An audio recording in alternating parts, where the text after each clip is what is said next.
What's going on, everybody? Mr. Octagonal here, and we are back with the second episode of the Blueprint series. This is a Madden rebuild, but it's not actually a Madden rebuild. We emulate what would happen if I was hired as the general manager, and basically doing the moves that I would do in real life, but just in the game. Last episode, we used the Lions, and today we have been hired by the New York Jets. Now, we will be firing Adam Gase at the end of this season, but we'll talk about the coaching thing in a little bit. First, we're going to go over the roster, starting at quarterback, and it's Sam, I'm seeing ghosts, Darnold, leading the way, and he's the 71. I think Darnold has a ton of upside. I think he's just still quite raw, and I think that's his biggest issue. He has talent, and I think if he plays well these next couple of seasons, then it's worth the pick, and it's not time to give up on him. Running back, Le'Veon Bell is one of the best in football, but he's 27. There have been rumors about him showing frustration, and honestly, he's not been, the regular Le'Veon Bell we've seen this year. My fantasy team knows that all too well. So we may look to trade Le'Veon Bell if we can get good value for him. If not, we'll keep him. The receiving core is interesting. Robbie Anderson's on the last year of his deal. Apparently, there have been rumors about him wanting out. They got some other guys there too, like Quincy Enunwa, Jamison Crowder. At tight end, Christopher Herndon, the second-year man out of Miami. He's extremely young, has a ton of upside. The offensive line is really bad. This offensive line is freaking atrocious, and I don't think I can build around any of these guys. Maybe if Chuma Udoga plays well, but the offensive line is not good. The D-line does have some talent. Quinnen Williams, for rookie out of Alabama, he was my number one graded player in the draft class, and he's been a little bit disappointing, but I'm confident we'll build around him. Henry Anderson's okay. Steve McClendon is old. Brennan Copeland, he's pretty meh. Middle linebacker, there's some talent here. CJ Mosley is sort of like Le'Veon Bell. He got paid a lot. He probably got paid a little bit too much, and he's not going to be getting that much better. He's 27. He's at the prime of his career. Maybe we look to trade him. And if we do trade him, we do have some stability. Avery Williamson's a very good player. Blake Cashman, huge sleeper pick out of Minnesota. I love that selection for the Jets. And he's actually been quite solid for them up until he got hurt. And then Jordan Jenkins, he's a decent young player. In the secondary, Brian Poole is all right. Darryl Roberts, meh. Nate Harrison, meh. Safety, it does get fun, though. Marcus May is a good player. 26-81. And then it's strong safety. The prized possession on this team, Jamal Adams. There have been rumors about him getting traded in the past. Will he be traded today? No, we're building around Jamal Adams. Him and Quinnen are probably the only two guys who I'm set in stone on building around for this team. Other than that, who knows? So we are starting where we are in real life. Note, I did record this before Week 11 ended. However, I did record this after the Jets beat the Redskins. So we will force a win for the Jets and then just simulate for the rest of the year. We are going to be using the real-life draft classes. Guys like Tua Tagovailoa, Joe Burrow, Chase Young. Obviously, Tua's stock has dropped a little bit because of his injury, but we'll just keep him at number one for now. It's fine. And we unsurprisingly missed the playoffs. Can't really say I'm too surprised by that. Sam Darnold's numbers are not good. They're just not where we want them to be. He needs to play better. It's as simple as that. Rushing, Le'Veon Bell did not play like a superstar, under 1,000 yards, 6 touchdowns, not even 4 yards to carry. Receiving, Jamison Crowder played really well down the stretch, it looks like.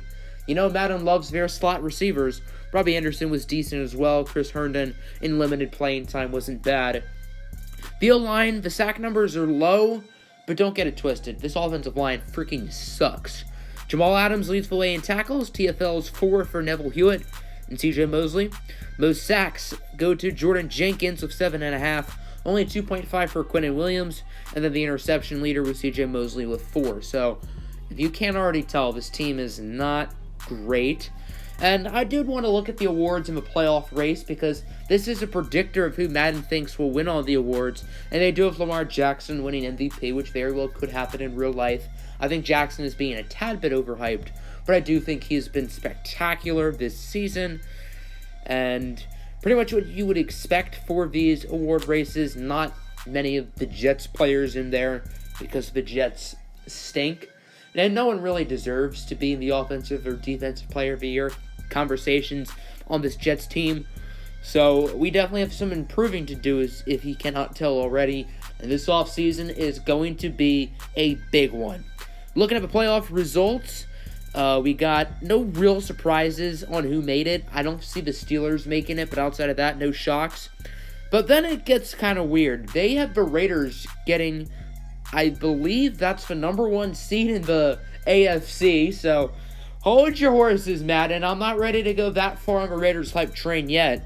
And sure enough, they had the Seahawks and Texans in the Super Bowl. Seattle gets the win. And a common theme in today's episode would be Seattle winning Super Bowls. Man, they were a dynasty. Robbie Anderson's going to test free agency. Can't really say I'm surprised. Brian Poole, we're giving him a pretty big contract. He says no. I don't really know why. Jordan Jenkins, 4 years, $20 million. He is back. I think that's a nice contract for us. And 4 years provides Jenkins some financial stability. So now looking at the new head coach, Adam Gase is gone. And here comes the collegiate QB whisperer, Lincoln Riley. So he is now the new coach of the Jets. And here's a look at the free agency class. Amari Cooper at the top. We just signed him in the Lions video. And yes, I'm not trying to treat this like a Madden rebuild, but I do think we have bigger holes than wide receiver. And here you go, folks. Big boy trade. Le'Veon, Jordan Willis, and a 4th are headed to the Eagles for the 12th pick and Andre Dillard. I think we would be better off with a different running back. The Eagles get themselves a superstar in the backfield, which they don't already have. And we get Dillard, who's young. And then C.J. Mosley, along with Darrell Roberts, and a 3rd, will get us pick 22, a 5th, and Mecole Hardman from the Chiefs. Mecole Hardman's a very talented young playmaker, and the Chiefs get themselves a stud in the middle of their defense. And obviously, we get ourselves a high draft pick as well. And then Tremaine Johnson's just going to get cut. His tenure with the Jets has not worked out. He got paid top cornerback money when, in all actuality, he's far from. And we don't have a lot of money. I think that has to do with trading guaranteed money from Le'Veon and CJ. But here are the guys we're going after, including Chris Jones and Kendall Fuller, among others. And simulating past stage 1 of free agency, we would end up getting a few of our guys, Whitworth, Jones, and Fuller, all accept. So, very busy free agency class for the Jets. Unfortunately, Brian Poole rejected, and we withdrew our offer from Robbie Anderson, so neither of them are going to be returning to the Gang Green. On to the NFL Draft. 2 QB needy teams ahead of us. Dolphins get Tua Tagovailoa. Bengals get Joe Burrow.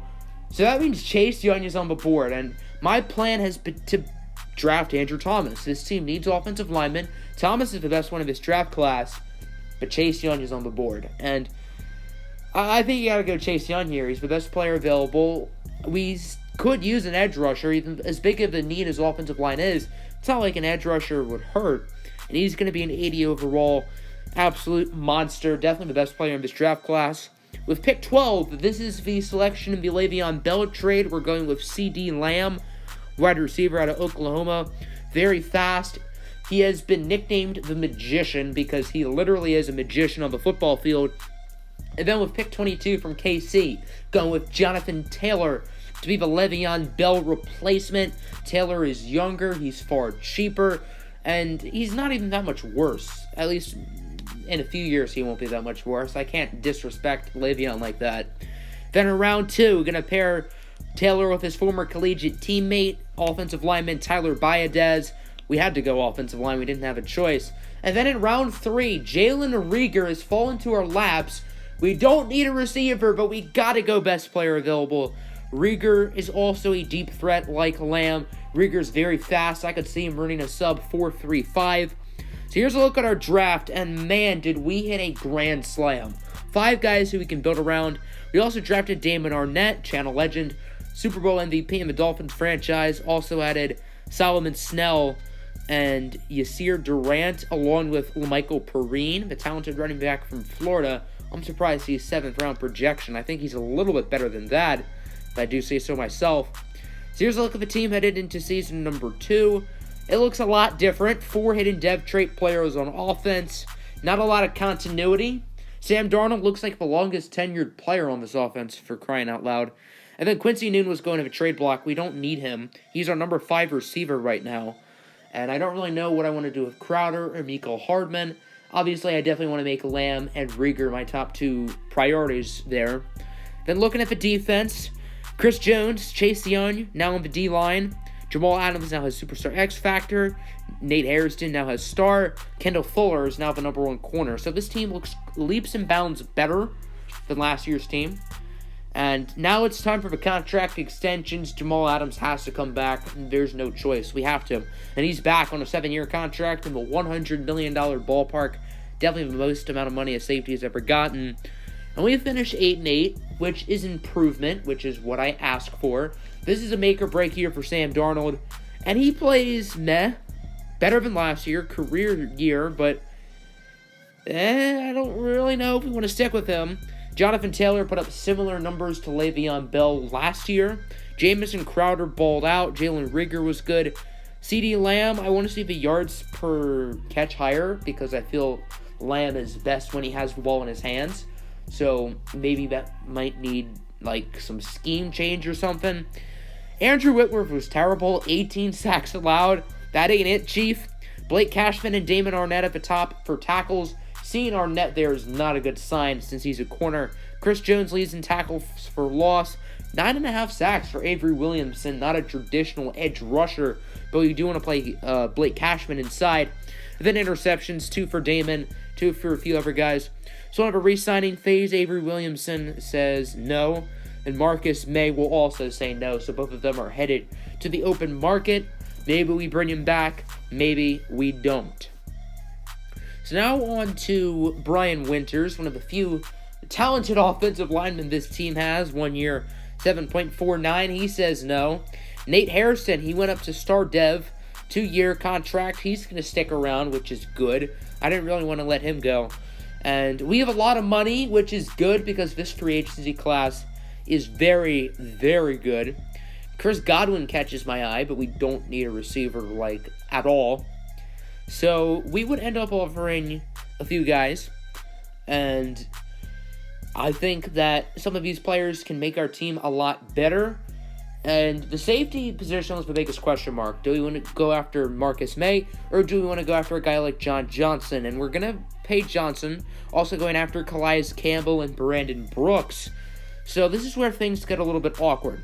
Brandon Brooks accepts, but John Johnson does not. And Marcus May left too. And the ironic thing is, both Marcus May and John Johnson signed with Tampa Bay. So that's kind of unfortunate. On to the NFL draft now. We have a middle-of-the-road pick. And quarterback is a position we could be looking at. Trevor Lawrence, Justin Fields highlight the QB class. Pittsburgh, unsurprisingly, picks his T-Law number 1. Then we make our move, kind of. Quincy Enunwa in a 4th will get his Levi Wallace. We could use an extra corner. We don't need Enunwa. I know it's an interdivision trade, but here's the big boy move. Sam Darnold and our 2nd rounder, pick 47. We're headed to the Raiders for pick 2 and Mad Max Crosby. I don't think Sam Darnold's the answer. I really don't. I do think he's raw, but 3 years is enough time to show me that you're the guy, and he has not shown it to me. So Justin Fields from the Ohio State University is now the new quarterback here for the Jets. And then with our other first-round pick, we did not trade pick 15 in order to move up to 2. We go tackle Cade Mays because our offensive line is still kind of a train wreck. It is improving, but it's still not pretty, per se. Round 3, we need a new safety now that Marcus May is gone. We couldn't get John Johnson. And we're going with Brendan White, also from the Ohio State University. He ends up being a 72 with Hittim. And overall, we had a solid draft class. We also added Michael Warren, the talented running back from Cincinnati, Colbert, and Jarrett. I don't know how to say his last name, Tennessee's quarterback. So now here's a look at the team headed into season number 3. Taylor has Superstar. CD has Superstar X Factor. Chase Young has Superstar X Factor. This team is looking nice. It's looking really, really nice. And are we going to be a playoff contender this year? I don't know. Maybe. We'll have to see. I'm also just noticing that we didn't really address outside linebacker, so that's fun. Once again, we missed the playoffs. Justin Fields does play really well as a rookie, so that's good. Jonathan Taylor, over 1,000 yards. You'd like to see it. Jamison Crowder is a freaking madman. CeeDee Lamb, only 10.3 yards per catch, though. I don't like it. Sacks allowed, 15 for Cade Mays. Got to get that lower. Cashman leads the way in tackles. 14 TFLs for Jones and Young. 15 sacks for Chris Jones. 9.5 for Chase Young. Both of them were great this year. And then 4 picks for Jamal Adams. So on of a re-signing phase. Jamison Crowder is freaking X Factor, so we have to bring him back. And on to free agency. There's some talent, most notably Leighton Vander Esch. And Vander Esch is always a free agent, but we have a hole at outside linebacker. Uchenna Nwosu is also there, but when you can get one of the best in the business, I think you have to pounce on it. So we're going after Mr. Vander Esch. We're also going to go after Dante Jackson and Jonnu Smith. Herndon is gone, so we need a new tight end, and Jackson can help solidify our cornerback room, and all 3 of them accept. I think those are really good signings for this team, and I'm very happy we made it. And now Nate Hairston is on the move, since we don't really need him anymore, and we're trading for an aging veteran, 33-year-old edge rusher, and his name is Von Miller. So the Broncos are getting younger, and they're trading an expensive vet, but hey, if we can get Von Miller, I'm not going to complain. Sam Darnold signs with the Panthers. He didn't really play with Oakland, and there's no 5th-year team contracts. They just added that in an update after I recorded this, so that's why Darnold already left. Now into the draft with the 15th pick, we pick guard Evan Neal from Alabama. Brandon Brooks retired, I believe, and we still need O-line help. Going to draft another lineman, this time Zeke Correll from Notre Dame in the 2nd round. Both of them have hidden dev trait.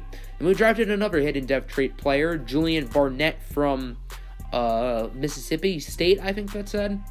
Also, I think it's worth noting that we drafted Jake Fromm's brother. Just kidding. I don't know if that's Fromm's brother. Maybe it is. Maybe it isn't. I don't know.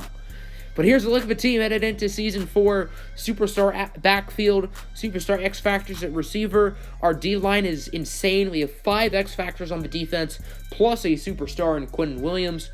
This team should make the playoffs, right? I think this team's a Super Bowl contender. Wrong. We go 8-8.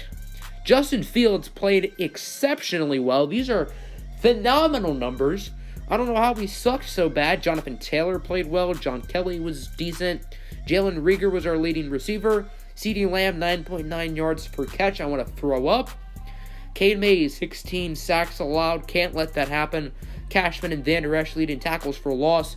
18 tackles for loss for Von Miller, who also finishes with a casual 23 sacks. No big deal. Just breaking the NFL record nonchalantly. So it looks like the Von Miller trade kind of worked out for us. 5 interceptions for Levi Wallace, which leads the team. So this squad is looking really, really nice, and I've done quite a good job as the GM. At this point, we just need results on the field. Kendall Fuller declines a contract extension. Quentin Williams, however, does return, so that's good to see. Blake Cashman has been a pleasant surprise. He's going to be re-upped on a 3-year deal worth $9.69. Giggity. And on to free agency. This is a very interesting class. Some very talented young players who could benefit this team. Got to try to bring back Kendall Fuller. Also offering Trent Williams. We want to bring back Levi Wallace. Offering Darius Slayton to be the Mecole Hardman replacement. And then Justin Houston should be a nice veteran presence at defensive end. So Slayton, Fuller, and Houston accept. And then so does Levi Wallace and Trent Williams. So everybody has accepted our contracts. This team does not have too many holes. If I were to choose one, we could probably use an extra corner because our cornerback group is getting kind of old. So we're picking Elias Ricks from LSU, 78 with hidden. That was the only notable pick in this draft. We did draft McClellan because I did want a change of pace back alongside Mr. Jonathan Taylor. He is hidden dev trait. So here's a look at the team headed into Season 5. This team is scary good. It's frightening. It's more scary than Sam Darnold's ghost nightmares. And, you know, this team should be a Super Bowl contender. We don't have any clear holes. Bunch of stars on this team. And we should not miss the playoffs, right? Well, wrong. We end up missing the playoffs. We go 9-7, so at least we were over 500, I guess. Justin Fields, again, played extremely well. Jonathan Taylor had a career year, 11 touchdowns, 1,200 yards. Jamison Crowder, man, he has shocked me in this rebuild. Another great year for him. 11 sacks allowed for Trent Williams. Can't be doing that. Cashman, 18 sacks. Von Miller, 18 sacks. I can't read. So Von Miller, in 2 seasons for us, has a combined total of 41 sacks. That's impressive. Chris Jones is going to be re-upped. He's been really good. Chase Young's been a little bit disappointing, but it's fine. He's back. Next up, CeeDee Lamb, also been a little bit disappointing, but we do want to bring him back. Jonathan Taylor, but running back, or no, it's Kendall Fuller. I'm going out of order here. Kendall Fuller will decline. Then we get Von Miller, who has to come back. We don't have a choice. Obviously, he's going to return. He says no. So here's Jonathan Taylor. I don't know why I jumped the gun on him. He does have Superstar X Factor now, and he's also back. So next up is Jalen Reagor. He will stick around, which is very good to see. And then Tyler Biadasz, the center on a 2-year contract, he will be re-upped. As you can tell, there's a lot of guys here. So in free agency, we're not going after Kendall Fuller. He is too high of the bid from New England. So we're going to go after Darius Slay instead. And then the Patriots better not steal Von Miller from us. They better not. Von Miller has to come back. And sure enough, Darius Slay and Von Miller do accept their contracts. So welcome to the team, boys. And then we do kind of have a hole at outside linebacker. So we're going to go with Sammy Sharp from Oregon. 73 was hidden. He had an extremely good combine. And I think he could be a nice player for this team. And then on to the second round. We drafted a right guard, Daniel Lacey. I just went with the best player available. But it turns out Trent Williams retired. So that ended up actually being a really good pick for us. And then here we go. Season 6. Justin Fields' contract is up. This is it. No more ifs, ands, or buts. This is Super Bowl or bust year, and I think this team has the talent to do it. I think this team is a little bit better than the Lions squad we assembled in the first Blueprint episode. This is a scary good football team, ladies and gentlemen. If we don't make the playoffs, I will riot, and things will get really, really ugly. 8-8. 8-8, my friends. I don't know what to say. Justin Fields plays well again, a little bit quieter compared to most seasons, but he still did well. Jonathan Taylor played well. Crowder was good. CeeDee Lamb was decent. Reagor was solid. The offensive line was better, which is good. Cashman had a career year. Tackles for loss, 15 for Von Miller, who finished with 12 sacks. My oh my, is he an animal. 3 picks for Dante Jackson leading the way. This team is so good. But we don't make the playoffs. And this roster was one of the best I've built in Madden. Once again, you have to remember this is not really a Madden rebuild. This is me as the Jets general manager. So that brings up the question. Do I get hired or do I get fired? What I mean by hired is, do I get a contract extension from the team? That's where you guys decide. You guys will vote. Do you think I've done a good enough job with this squad to deserve an extension, which would be hired, or to get fired? And this roster is exceptional, but not once did we make the playoffs in 6 seasons, 5 of which were with Lincoln Riley. So, does it make sense to fire us? Or do you think we've built such a good roster that we should still be the general manager of this team? That'll end the episode. If you guys enjoy, who should we use next? And as always, have a good one. Peace out, everybody.